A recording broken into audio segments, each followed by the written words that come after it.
Isn't it dangerous allowing this filthy discharge to collect so close to the core? We can use the flow to drive the turbines. There will always be a torrent of excreta flooding through these tunnels.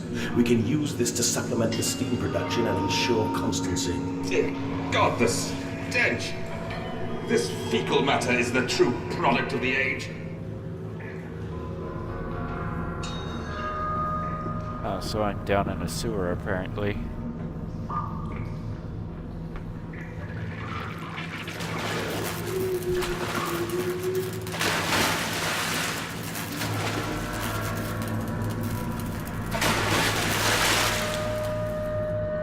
Wait, is there a water monster in this?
Several of the older forms have breached their containment area and escaped into the sewers. They remind me of my limitations. There is no Kelm and I am no Eliabu. At least, not quite yet. It is the heat generated from keeping the doorway between open that is to blame. We cannot simply pack them about with coolant as we do at the center where the doorway is. The later versions are kept safe by the freezing temperature of those towers. Up here, where the air is hot and fetid, they become overheated, and their duality tears them asunder, as the other place flies from their cells, and their vitae splinters. They live sporadically, torn from one world to the other and back again in violent, unpredictable bursts. For a few seconds they are creatures of this world. Then they are torn away and cease to have physical form. This vicious ripping back and forth between worlds has driven them quite insane. I have ordered the affected areas sealed, and will not allow my loyal workers to enter. These are damned places now, the abode of failed experiments, ghosts of fear and spite.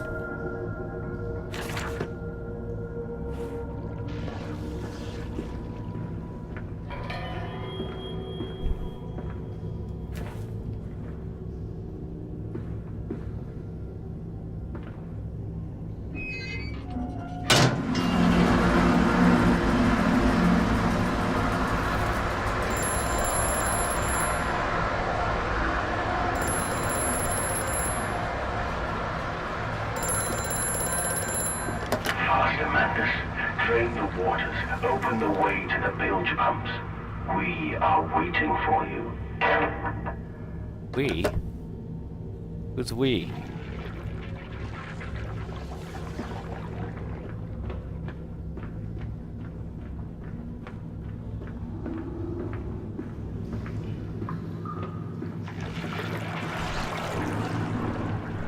Okay, I can't go there. Go back.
But we can save them. We can set them free. We can replace a rotten old world with a clean new one. Mr. Madness, you sound every bit the fanatic. Well, how can I be otherwise, Professor? How can any man of ethics simply stand by and watch this world drown in its own excrement? And your engineer, this visionary with whom you embarked upon this course, does he share your views? Indeed he does. Indeed he does. The poor fellow has seen it all before. Now, this is not the first great civilization he has wept for.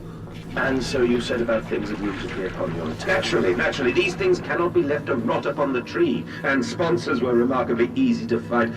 I tell you, Professor, a trail of greed brings rich men to your door like pigs to truffles.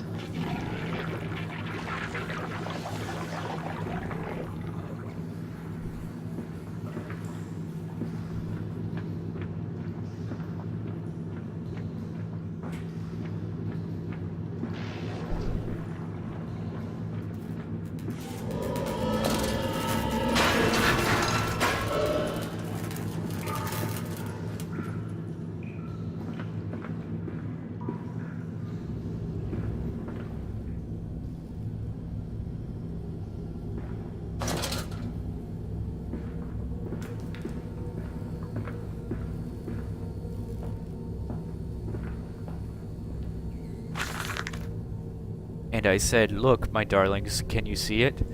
And they said, "Yes, Daddy. Yes, we see it. A tall, weathered cap of a steep-sided pyramid, so like those of Egypt. Stone falling away from the summit, vines crawling about, intertwining the stucco serpents that thrive about the steps. A palpable sense of stillness, a weight of forgotten. And this is where the king sat. And this is where the priests lived. This house of the dead. And here, where the sun strikes, this is where they threw the hearts that were not consumed. No, my darlings, they most certainly were not savages.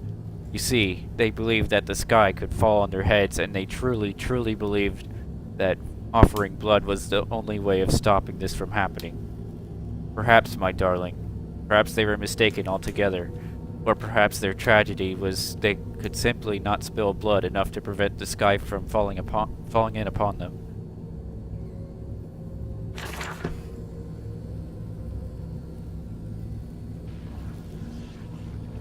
Hey, Darksoft.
Hey there, little piggies.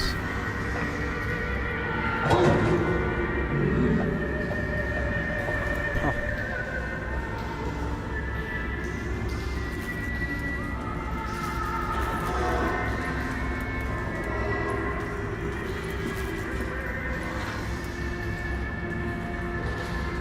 Ah, there are more of you.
That pig is playing with blocks like a child.